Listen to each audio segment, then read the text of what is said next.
Twitter. Twitter. Facebook. LinkedIn. Instagram. Twitter. Facebook. Twitter. Tumblr. Instagram. Sa modernong panahon, isa sa itinuturing na pinaka-maimpluwensyang bagay sa iba't ibang aspeto ng ating lipunan at maging sa ating mga kabataan ay ang social media. Subalit, ano nga ba ang kahulugan ng social media at ano ang epekto nito sa mga kabataan? Halina't ating alamin.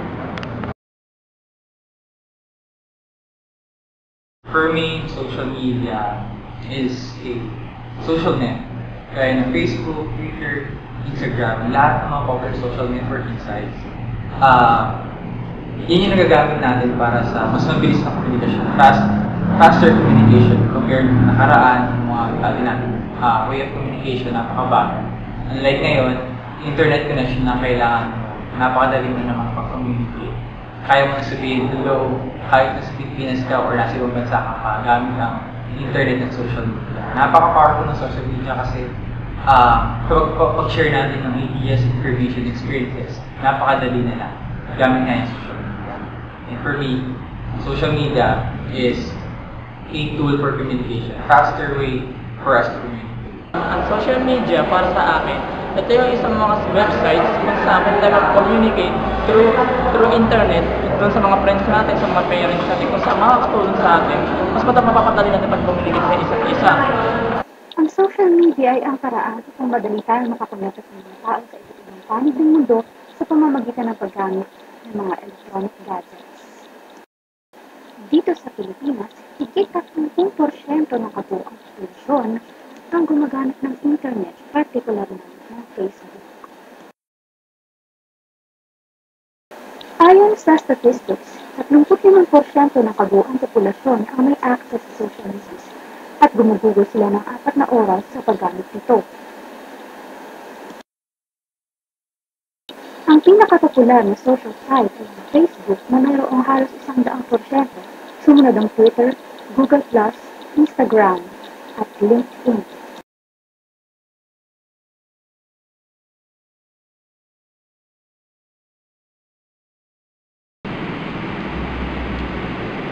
Napakalaki ng may tutulong ng social media sa ating mga mag-aaral. Dahil pag may hindi tayo naiintindihan sa assignments natin, madali natin na itatanong sa mga classmates natin kung ano yung mga hindi natin naiintindihan. Nakakatulong ko sa paraang nagagawa ko yung assignments ko. Nakakapag-communicate ako sa mga friends ko sa anumang oras. Basta may load ako. Nasishare ko yung mga talents ko and mga iniisip ko about music video editing, especially dun sa org namin ngayon na naipapakita ko yung parang mga activities namin tsaka yung mga programs na rin, events through social media.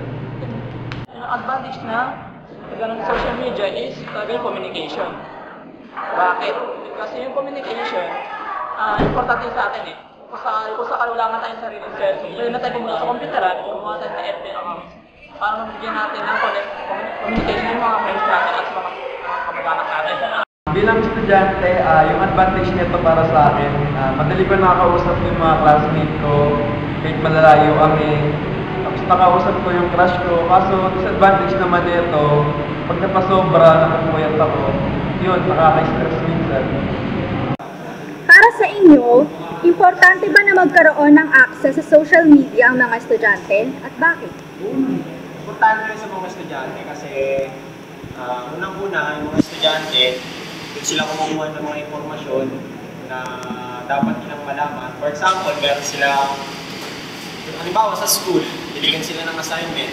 Sa panahon natin ngayon, yung mga estudyante, hindi na sila yung mga estudyante dati na nagbabasa pa ng libro. Karaniwan yung mga kabataan ngayon o yung mga estudyante ngayon, unang agad nila ang hinahawakan kapag meron silang hinahanap na arating ay yung internet o yung sa social media nga.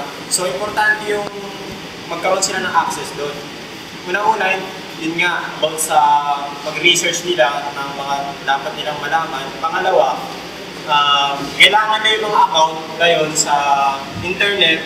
Kapag halimbawa, sa pag-graduate nila, maghanap sila ng trabaho. Unang hinahanap ng mga kumpanya yung mga email nila or ng mga contacts sa kanila na karaniwan na konektado sa social media. So, masabi natin na yung social media ay importante sa mga estudyante. Thank you! At saka, lalo na kunwari sa thesis group, kunwari wala kayong connection o communication, wala kayong context, load, ganyan. Eh kung lahat naman tayo halos may connection or may access sa internet, so pwede tayo gumamit ng Facebook para magkaroon ng Facebook group, chat box, para tungkol usap-usap yung mga magkakagrupo, send ng files or ano man.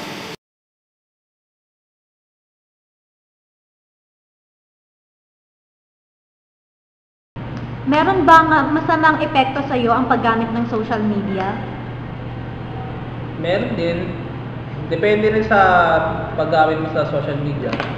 Kung gagamitin mo siya sa popularity, depende rin sa popularity kung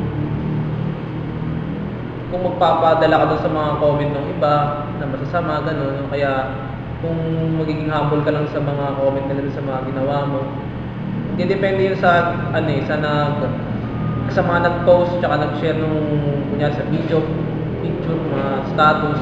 Magdedepende yun sa user ng social media kung makakasama sa kanya o hindi.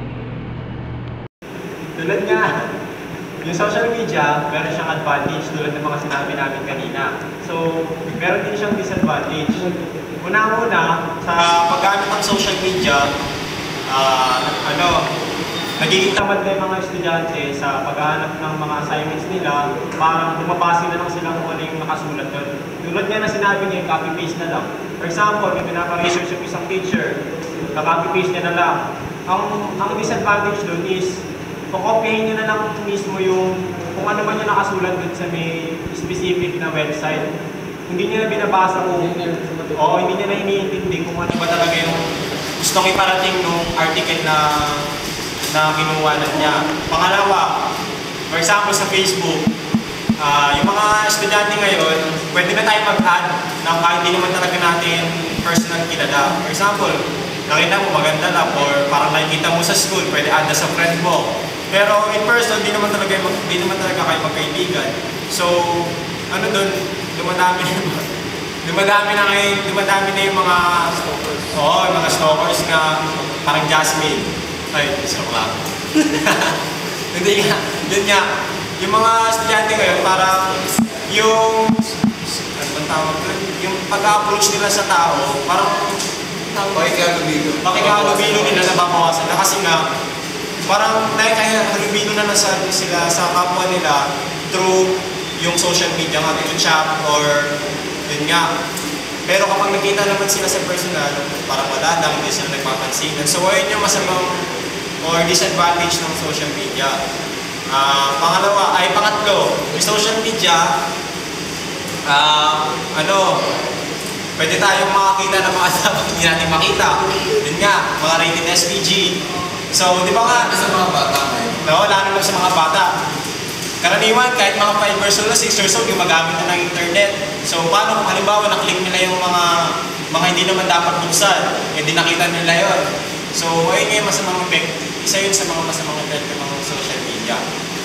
Ang social media ay nakaka-addict. Isa yun sa disadvantage ng social media. Kung bagay, makakalimutan na nila yung mga gawain nila sa bahay dahil sa paggamit nila, sa lubang paggamit nila ng social media. Yan, assignment.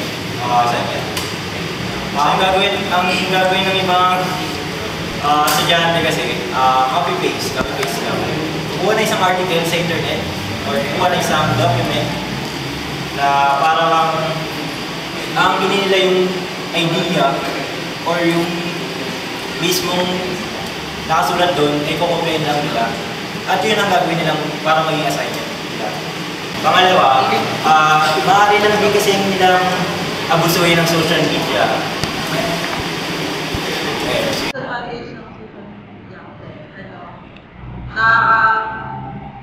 Nakaka-addict sa isang tao, tapos minsan, hindi na nagagawa yung dapat gawin kasi nila yung pag-Facebook, Twitter, Instagram, tapos paglalaro. Nakakasama naman to siguro minsan napapabayaan ko yung pag-aaral ko. Pati masyado akong nakaka-addict sa online game. Yung number one na disadvantage sa social media is yung cyberbullying talaga. Which is yung kung saan nakakapag yung mga binubuli natin, yun ang magkaroon tayo ng trauma at mga depression sa sarili nila dahil sa mga ganun.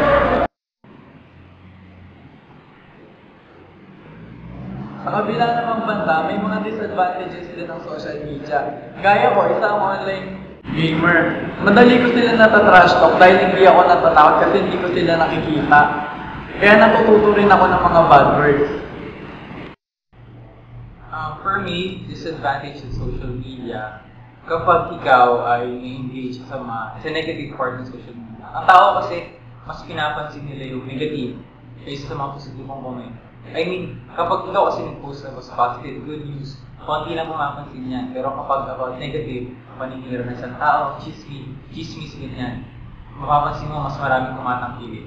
Kaya kung ikaw mismo na-engage sa mga ganyang klase, na gaya ng cyberbullying, kapag ikay ginawa kang maganda, nag-videoan ka, na-post sa Facebook, or na-post kahit sa social media, nalaman ng mga tao, medyo parang sa sarili mo, may isip mo na parang ayaw mo na lumabas, may iyakan ng parang sa tao, kasi na i-engage ka sa gano'n. Hindi lang yun, marami pa. Pag i-engage ka naman sa mga fake accounts, kagaya sa Facebook, usong-uso yun eh, yung gagamitin yung pangalan mo para makapanloko ng tao, makapag-scam. Kunwari, ikaw yan. Kasi kilala kang tao, gagamitin yung pangalan para lang makapanloko. Yun, at I think yan yung mga dalawa sa disadvantage ng social media na kailangan talaga mag-filter at mabigyan ng solution. Yeah.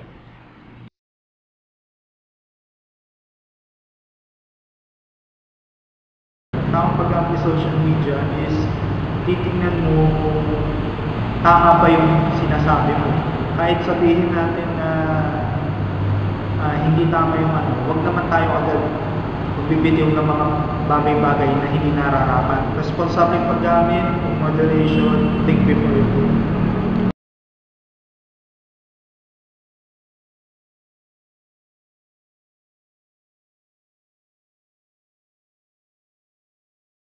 For me, social media is not impediment. Impediment. Not impediment. Impediment. For me, social media is not impediment. Not impediment. For me, social media is not impediment to development. Social media, impediment or not impediment? Sa bandang huli, nakasalalay pa rin sa paraan natin ng paggamit ng social media ang maaaring maging epekto nito sa atin at sa ating pag-unlad bilang mga individual. Ito po si Shira Janine V. Galios, nagsasabing, think before you click.